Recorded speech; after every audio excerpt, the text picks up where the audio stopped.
intro to their current role, and then they'll tell you each of them will tell you a little bit more about the transition they've gone through and also what's been most surprising.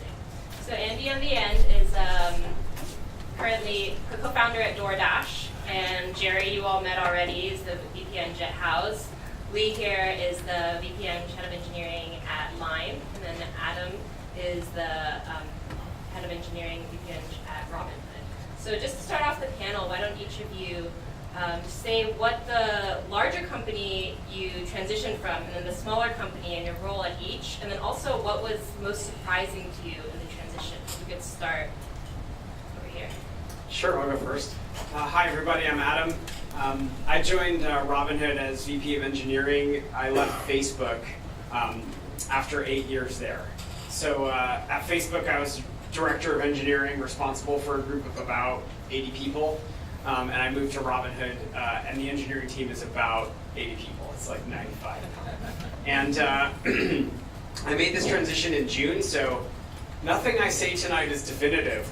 We'll kind of find out how things go, I think, over the next few months. I've learned to be very cautious about assessing how things go. That's one of the many things I learned at Facebook.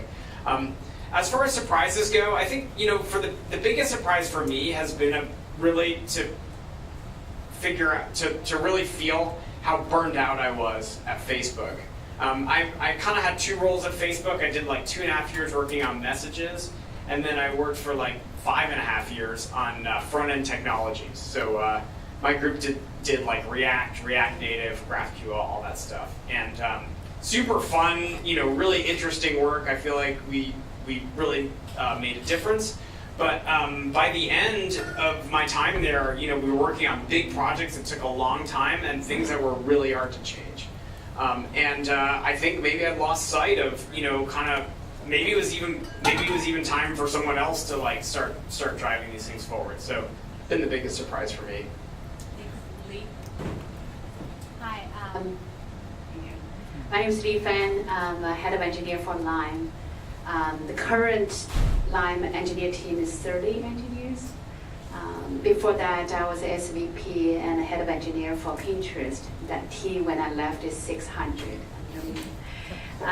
And before that, I was with Google second time for image search head. I managing 60 engineers.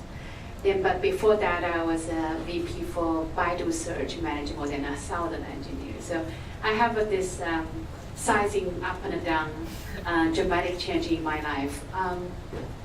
So when Gina asked me what's the biggest surprise when I changed from, say, big company to small company, if you remember, I took a while to think about, because I always joke I'm old enough or mature enough, there's nothing will surprise me.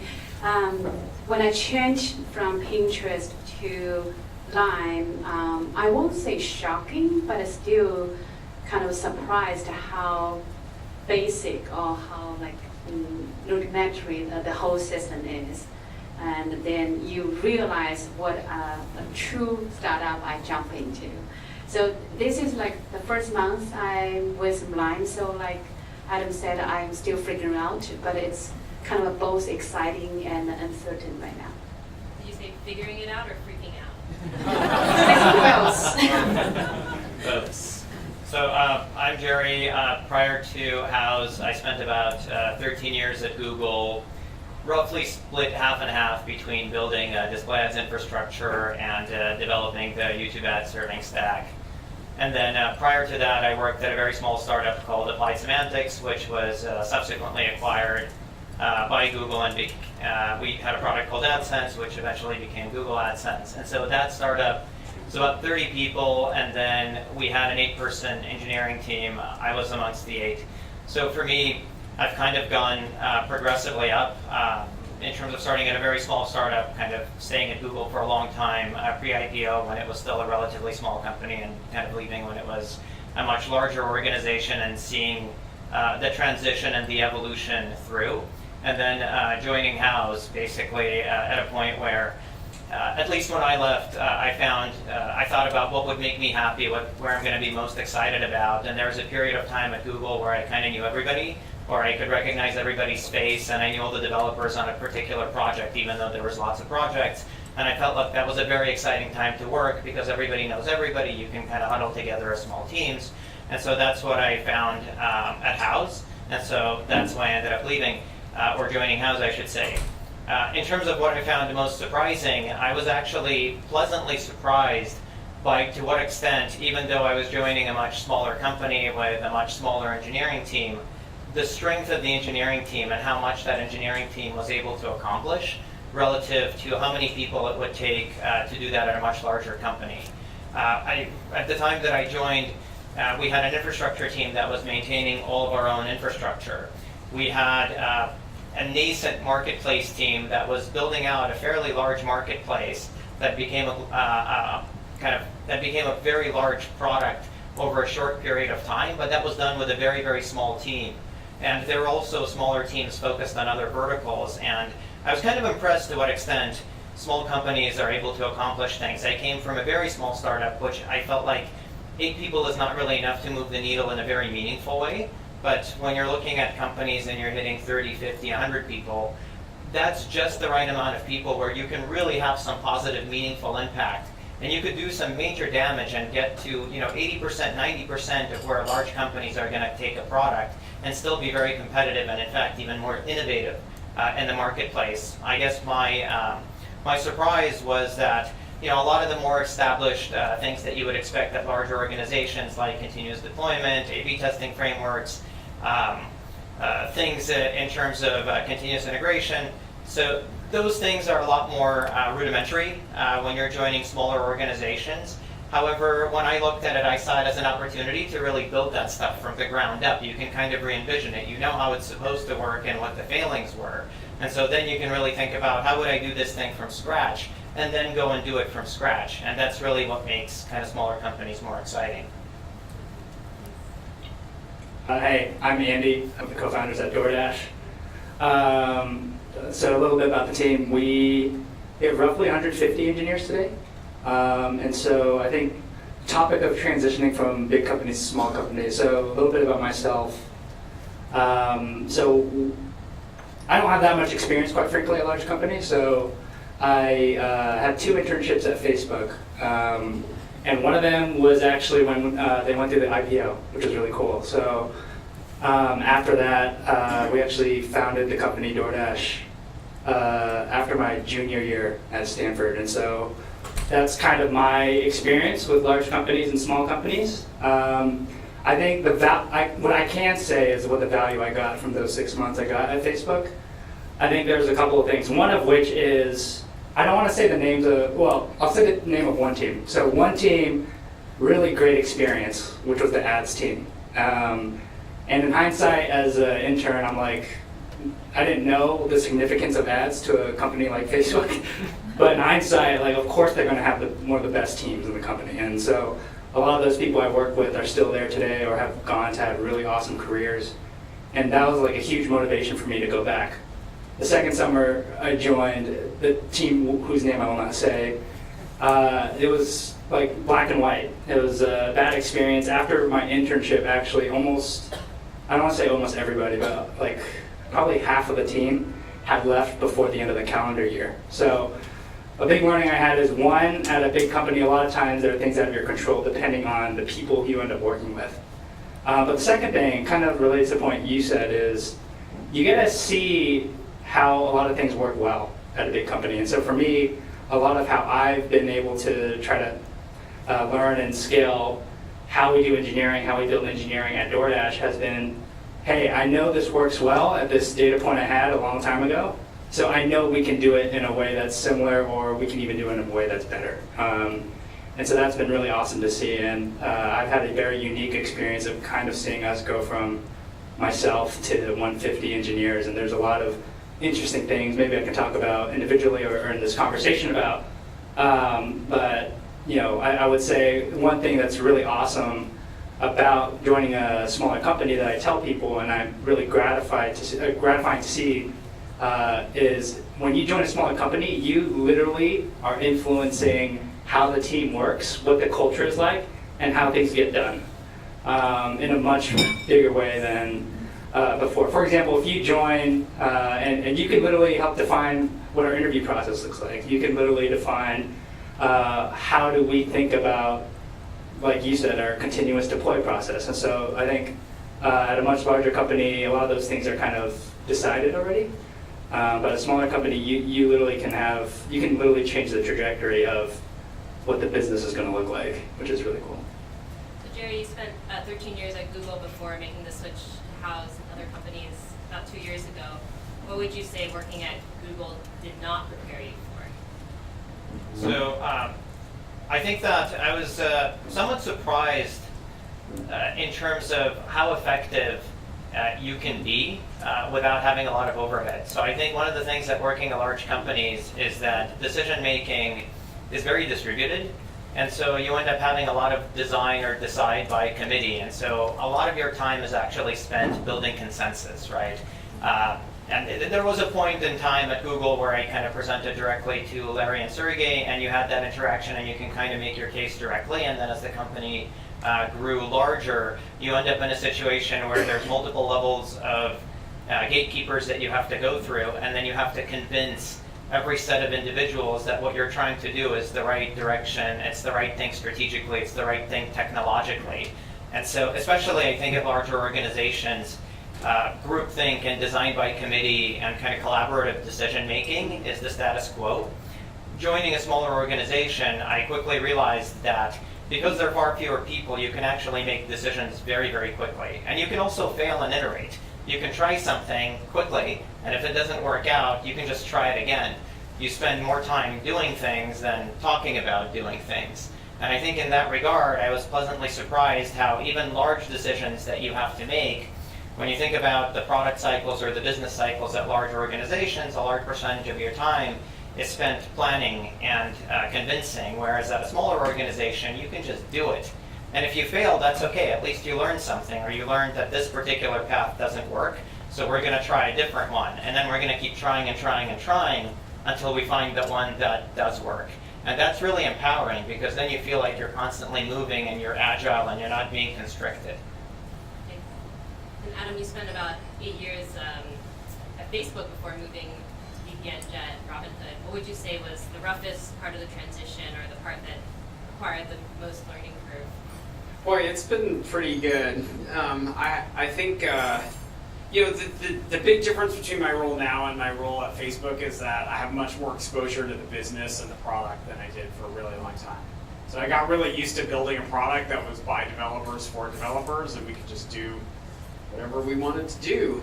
And honestly, it's kind of nice to just get handed a roadmap and say, "There's no way we can do this," and then come back a week later and say, "Okay, I think we can do this." Which appears to be my job. I think that's something that I'm still getting used to a little bit, but I had experience in startups before that, so it's not like so alien, I guess. Yeah. And Lee, you worked for Google and then Baidu and a lot of larger companies, and then switched to Pinterest and Line, but Pinterest also grew to quite a large company as well. What would you say are some behaviors that you had to learn or unlearn to be an effective leader at the smaller companies? I think one of the things, because we previously the fireside chat were talking about career paths from big or small. I do want to make one point is every big company used to be a startup company before, so they also have their past. A lot of people, by the time you join or by the time you left, it's already humongous companies, say Google or Baidu. But I was fortunate enough to learn a lot of things in early Google days. And frankly speaking, and all those days prepared me to join a startup like Pinterest or Line, because I believe in this is how things should work. And fundamentally, you just love what you do, and you connect with user and be an owner. I remember the old days in Google, which is kind of still a startup, like less than 200 engineers. I got a pager for midnight because the Santa Clara data center is on fire, literally on fire. So I was a crawling engineer and pager, but I'm a junior one. So the senior guys actually literally drive over to check on, and I was at home to check on the dashboard for the crawling system. all those things prepared me to know that there's no easy days in startup. Like a lot of people know Google is such a wonderful machine generating company, but all the the foundation was built when it was startup.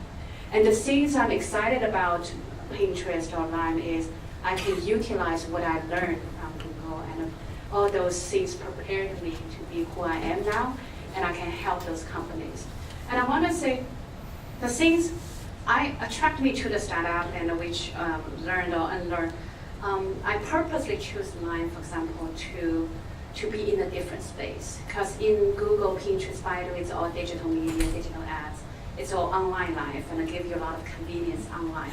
But Lime is a company that physical world. It's kind of like Uber, Lyft, really help you transportation every day to save your daily lifetime, be more efficient and convenient.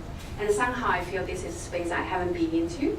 And there's a lot of logistic and operational work I never know that before. And in Lime, just 1 month, majority of our meeting was talking about shipment or the hardware quality, or how can we repair more efficiently, how can we have a dashboard knowing operations work efficiency, all those things I never have to worry in Google, Baidu, or Pinterest time. But to me, it's a new experience, expand my horizon. I think it's not about learn or unlearn, but I knowing that before I choose Lime, because this is what I want. And Adam, Jerry, or Andy, do you have anything to add around behaviors that worked for a large company and not so effective as smaller companies? One thing that I'll bring up, which I'm sure everybody can relate to, is documentation. So I can see by the chuckles that everybody can relate. So I think that at larger organizations, documentation is critical, and the reason is that as kind of organizations grow larger and larger, it becomes more critical that people have one common language within which they can describe what it is that they're doing and not have to tell every single subsequent person how it's done. And then some people also leave the team, the groups are large, every once in a while the whole team is gone, so the only way to document what was actually done was to write these extensive design docs with a lot of detail, most of which, by the way, will become outdated relatively quickly, but at the end of the day, that's kind of par for the course. I think at smaller companies, a lot of documentation is just word of mouth, right? You're sitting next to the person, and so you're building stuff, and you recognize the fact that what I build today will probably have to throw away tomorrow. And in many cases, at Houzz, the stuff that we built 7 or 8 years ago is gone. I mean, our founder, I think we can still find traces of his code somewhere in the code base, which is still fantastic. But to his credit, one of the things that he was very explicit about when I joined Houzz was basically saying, look, we need to kind of rejuvenate everything that we've done in the past, because a lot of it may not be applicable anymore. What we built for thousands of users is not going to necessarily scale to millions of users. And so we need to refresh it completely. And so in that regard, because so many things are going to be in flux, you basically have no documentation. You just build stuff because you know you're going to rebuild it again. Now, over time, as organizations get much larger, it becomes critical to have a common framework and a common language. And I'm at a point now where I'm asking teams to write kind of lightweight descriptions of at least what it is that they're doing and where the code lives, so that when the next person shows up, you can at least point them in the right direction, and then you have self-documenting code so that they at least know where to get started without having to ask. The one caveat I'll sort of mention is, these things break down when you have distributed teams. So if you're in a much larger organization and you have distributed teams, it's almost essential that you have documentation. When you have smaller startups, most of the time everybody's in the same trench, so it doesn't necessarily apply. Andy, I talked about the fact that you did these internships and then you founded your own company, and now you're actively looking for people who have more experience to come in and learn from them. Yeah. What would you say? What do you look for when you try to hire people from these larger companies? Yeah, that's a good question. I think one thing I've really learned to value over the past 5 years of starting this company is I think a value trait that is very hard to assess for at times, but is extremely valuable, is grit. I think that is something that a concern that you might have of people who come from larger companies is, do they have that grit? When your business isn't looking so great, or with DoorDash, when we waged a flat round I think 2 years ago, are you going to be able to pull it off? Are you going to be able to rally the troops and dig in deep to get things done? I think that's something that I try to look for in people who come from larger organizations. I think another thing that I think is extremely valuable is just, are they able to operate at a high level and get into details at the same time? I think that's something that I find to be really valuable as well. So for example, I get paged, every page that's related to a P0 issue, I get a phone call about. And so that's not scalable by any means at a larger scale, and I'm going to learn someday that that's probably a dumb idea, but if you're a leader in a growing, fast-growing engineering team, you have to understand the details of what's breaking in the system. And you can't necessarily just always delegate it. And naturally, with a lot of these hyper-growth companies, DoorDash included, especially with the hiring environment today in the Valley, it's guaranteed that there's going to be a lot of junior engineers, almost guaranteed. And so if you're a senior leader coming into a team, you have to be able to cope with that and deal with that. And so I would say that's another key thing I try to look for in leaders coming into teams.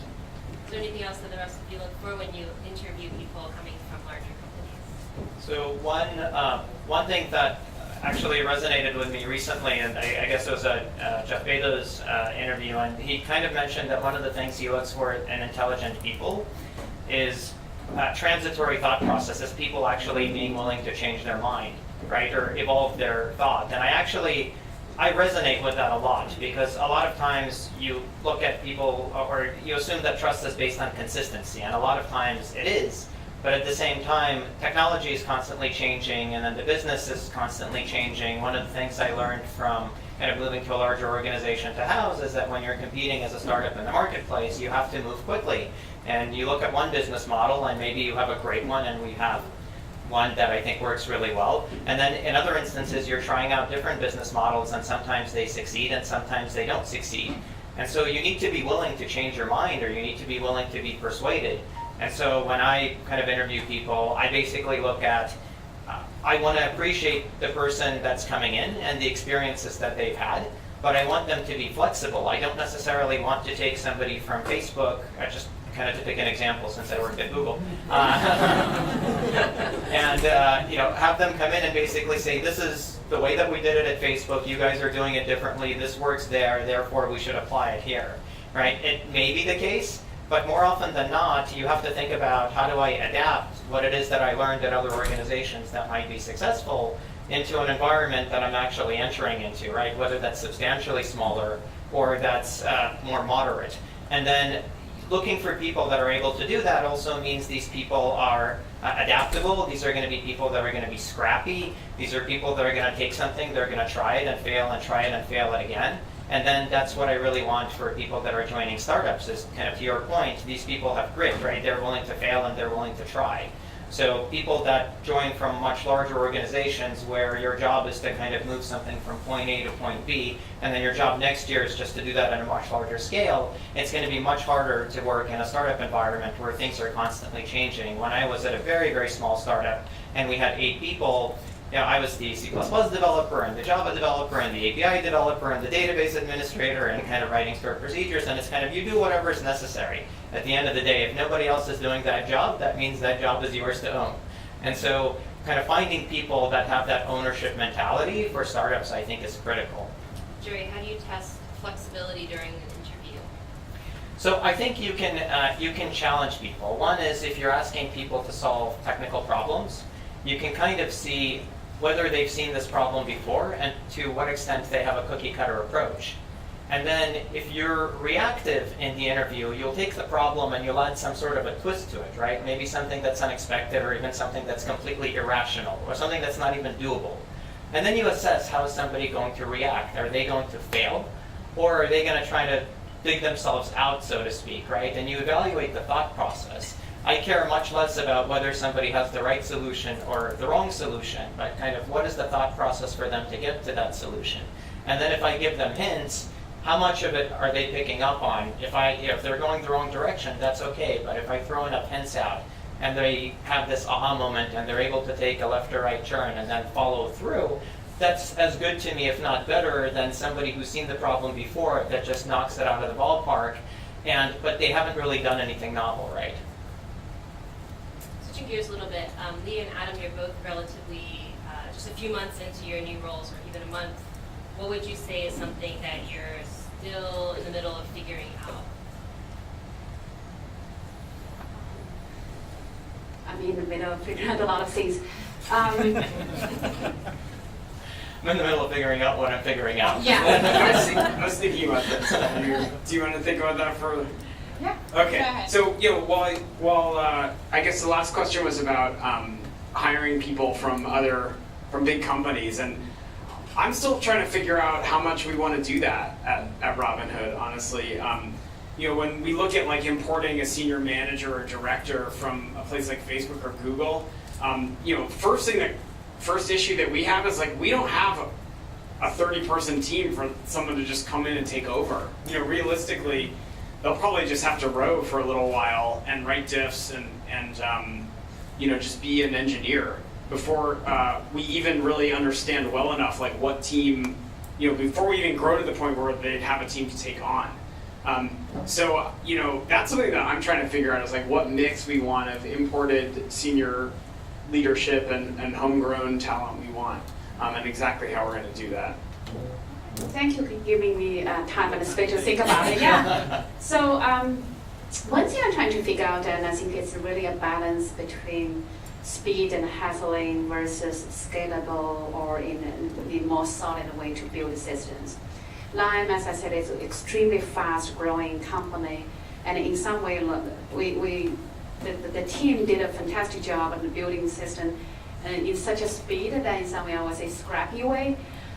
Now, I know the value I'm going to put on the table is because of my experience, I can build a system in a more sustainable way and build a team in a more sustainable way, but it takes time. So the good thing is founders are very open and constantly talk, but I also want to value the situation. Every successful leadership is about situation, right? Whether the things I learned in Google in the early days or later days or Pinterest or Baidu, with Lime, with a different space, I need to constantly figuring out what is the right trade-off. Should I continue to encourage that speed? What's the degree I should kind of slow them down so that it become more mature, scalable?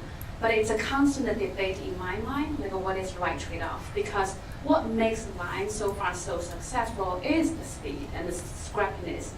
But then I knew from what I learned from the other big companies that at some point you do need that solid, well thought through system to help you go through, and what that point is. And I'm still trying to figure out. For any of you, what has been the most joyful part about moving to a startup from a larger company? I can answer that. I think that at least when I moved to Houzz, it was amazing how many things we're building from scratch. And for me, the most joyful thing was actually completely switching domains. I spent many years working on kind of the most profitable parts or larger organizations. And all the job offers I had were basically other organizations that were asking me to do the same thing at a different organization. And I felt like to really stretch myself, I wanted to pick a completely different domain. And so it just so happened Houzz was reaching out at that time, and I really believed in the product. I ended up building kind of a house myself from scratch, and I was on the platform day and night, and so I was a power user in that regard, and so was my wife for that matter. And it was very exciting to think about, well, what could I bring to the table, or what could I contribute to a domain that I essentially know nothing about, generally speaking, other than the fact that I had gone through the process, and I think that there is a need for evolving that process. And joining an organization and basically realizing that, wow, things are done completely differently here than they were done at larger companies. How do I, on the one hand, look at the domain and the space that we're in and think about the business that we're operating in and work with the founders to come up with solid and scalable business models and help them build solid and scalable software. And on the other hand, apply the learnings that I've had at larger organizations and figure out at what point in Houzz's evolution are we at now, so that we can introduce the right processes, or we can introduce the right infrastructure, and we can introduce the right tooling where it makes sense for the stage of the company that we're in now. And being able to have an influence over that actually brings me a lot of joy, because that's the thing that gets me excited to come to work every morning. That's the thing that makes me passionate when I think about what Houzz can do for the industry as a whole, how we can revolutionize it, and where we can essentially expand, and what new markets we can go out and play in, and kind of how can we compete with other players in the space, even though we're much smaller, but we can be much scrappier. So that's been kind of a great and very happy experience for me. Other most joyful moments? I feel like I'm not as qualified to talk about the kind of like taking things from larger companies as much, but I think in terms of really gratifying experiences I've had in building DoorDash, I think one of the most gratifying things for me is it doesn't feel good at the time, but going through really it makes me seem like I like feeling pain, but like going through really painful times is like a huge accelerant to learning and growth. And like I think it's kind of along the themes of kind of living with being uncomfortable, or putting yourselves in positions where you're uncomfortable. More often than not, positions where you're not comfortable in are the periods that if you can make it out, you're gonna look back and say, wow, I learned a ton from that. And I think there are a lot of examples from the past 5 years where we've had kind of situations like that, and where I've been with teammates and we've kind of gone through situations like that together, and like looking back and saying, wow, we kind of did it. Like we made it out on the other side. That's really gratifying. Yeah. So I actually want to add on to this, because over the year, I think one of the most useful advice I got for career is when, at a time you feel comfortable in that position, it is the time you should change, think about change. And I think that this stays true for every, in some way for every change of my career, because you made it, you go through all the difficulties in a new environment, and you rise up in a big organization, grow with companies like Google or Facebook, you feel good. At some point, you really feel like very comfortable. You know everyone, you know how it works, good or bad, it's all familiar faces. And this is the time you really think about it, maybe it's time you should move on. As hard as it is emotionally, it is a time for you to challenge yourself. The joyful moment, I just want to add, like Andy said, the joyful moment is you go through this, like, Ed and I are in this phase of still kind of figuring out, and things are a little bit messy and confusing. But you're figuring out, I'm pretty confident that, in 3 months or 6 months, you're figuring out and you start to setting up the team. And then maybe in 6 months, you realize you overcome that initial challenging moment, and I'm really looking forward to that joyful moment. For me, the joy is really easy. I think engineers like to build things, and at Facebook right now, anything you want to build, first you're going to have to build a case for it, and then you're going to have to build a wall around it, so the 15 other teams who want to build that won't. And then, you're going to have to build the slide deck. And at Robinhood, there's like 15 things for every team to build, and it's just so fun to look around and just think, like, we're going to get to make that, and kind of reimagine all of it all over again. It's so exciting. I wake up really psyched to go to work because of that. So one kind of comment I'll add to that is I always tell people that when you're looking at any given company, when there's more projects than people, you have fun. When you have more people than projects, you have politics. And so that's always something that's driven me in terms of, one of the reasons, or I think one of the nice things about working at Houzz or working at startups is that there's just so many more problems that you can go explore. Then you have people to explore those problems, that you have to be very, very judicious in your prioritization in terms of which of these really cool things you're going to go out and do and which ones you're actually not. But you save those for later, right? And if you're able to hire more people, or once you knock some off the list, then you can go after all the other ones. But kind of the younger the organization, the more you're looking at the world as your oyster and you think, okay, it'd be great if we can do this if we had X number of people. But that's part of the fun. The other thing I'll kind of mention with respect to joining kind of smaller organizations is that sooner or later you're going to fail.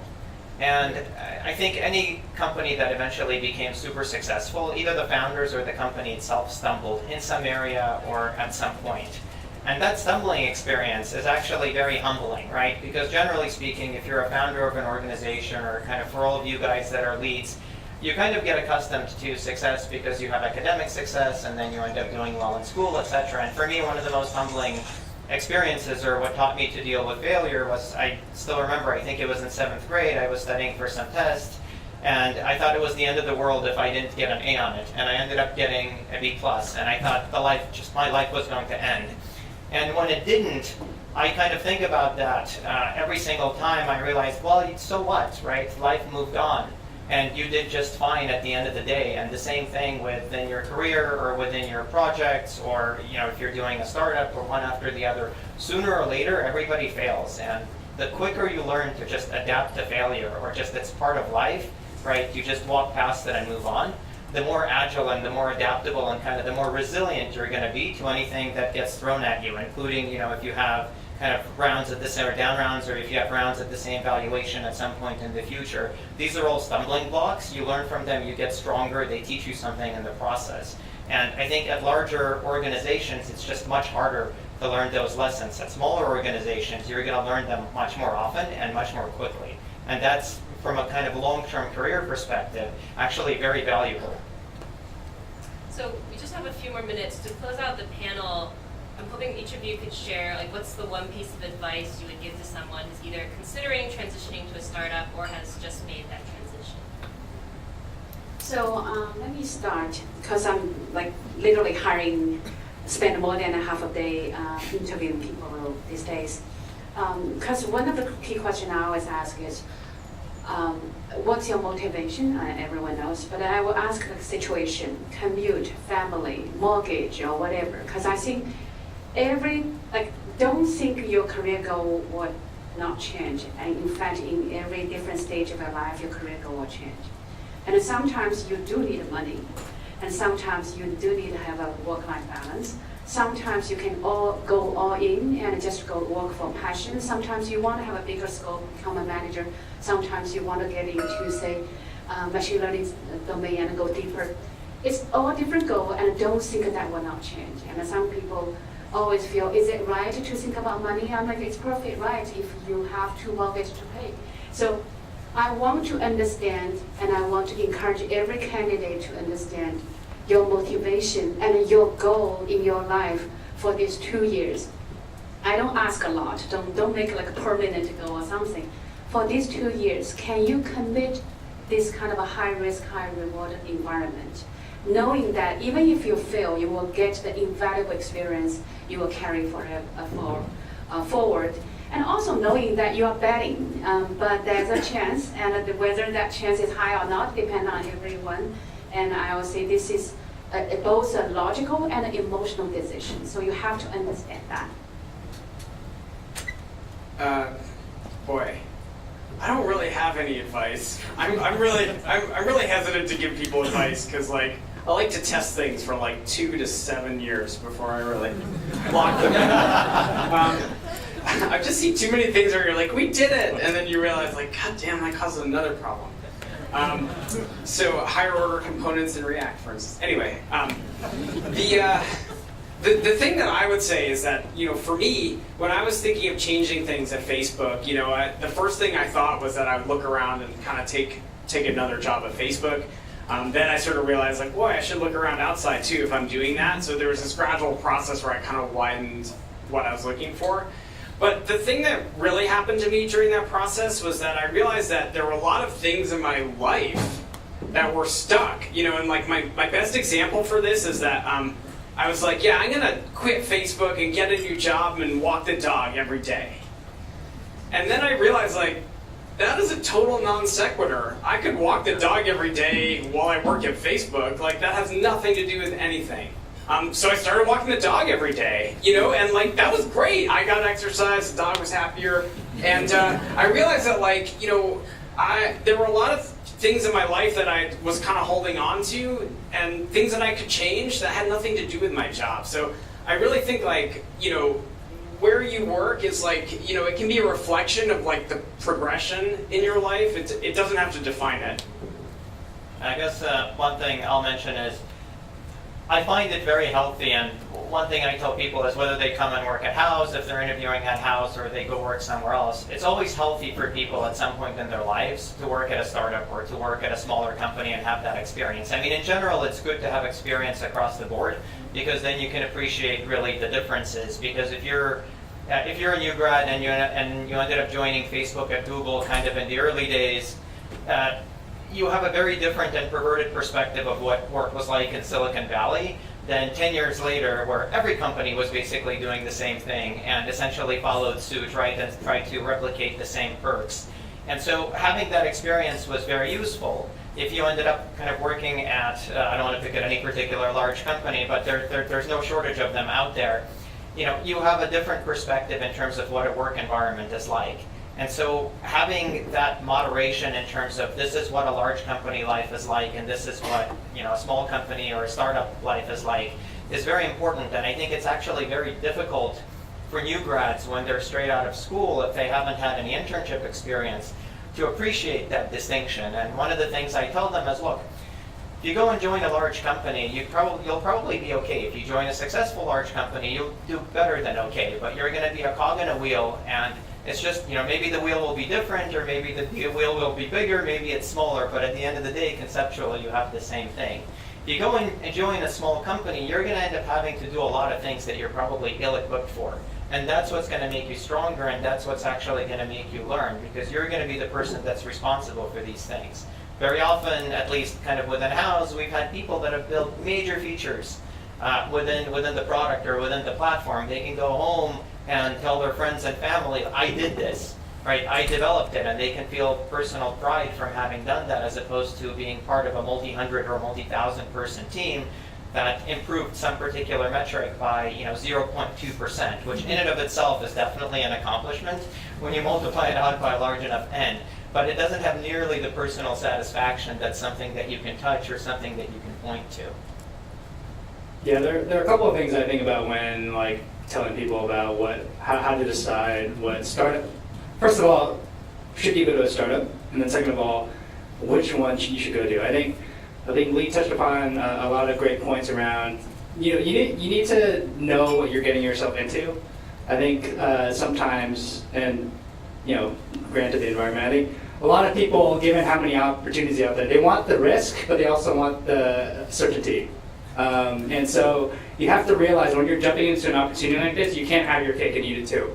And so I think you need to be really serious with yourself, with your close ones, about what are you actually willing to risk. And so I think that's just a general statement about if you want to go into a startup, if you can afford to take that risk, there are a lot of great benefits in terms of high chance of accelerated career growth, opportunity to have a ton of impact, and all those great things. But you have to really be real with yourself and with your family and with your close friends about what you're willing to accept. And in terms of which, okay, let's say, I want to go into a startup, which one should I go to? I think there are a couple things I have in mind, and I can talk about more of it in a bit. One of those is, do you respect who you're going to be working with? Is a big point, because one of the biggest ways you grow your career, from my personal experience, is really who you have an opportunity to work with. And I think Dan was talking about there's a lot of dividends in terms of your network later on. That's also great. But even just in terms of doing your day-to-day job, if you're working with people you respect, you're going to have a great time and you're going to learn a lot from them. And I would say another thing about considering joining which startup is, what is the opportunity that you're going to have? Are you going to have an opportunity to do something that you're going to have, maybe it's very aligned with a particular domain that you want to get into? Or is this something that's going to be very strategic to how the startup is going to be successful or not? Who are you going to have access to? And I think those are a lot of things to consider when thinking about joining different startups. And I think a lot of this I say because over the past 5 years, I've seen people who have joined and left the company, including young engineers who want to jump after 18 months. And I've talked to a lot of them after they've left, and I would say there are some who I think made the right decision, and there are a lot who I know who've regretted their decision. And I think a big part of who regretted their decision versus who I thought made great decisions is ultimately everywhere, every startup you go, at some point something not great is going to happen. So you're just going to that's something that you're going to have to learn to live with if you want to have a lasting impact there.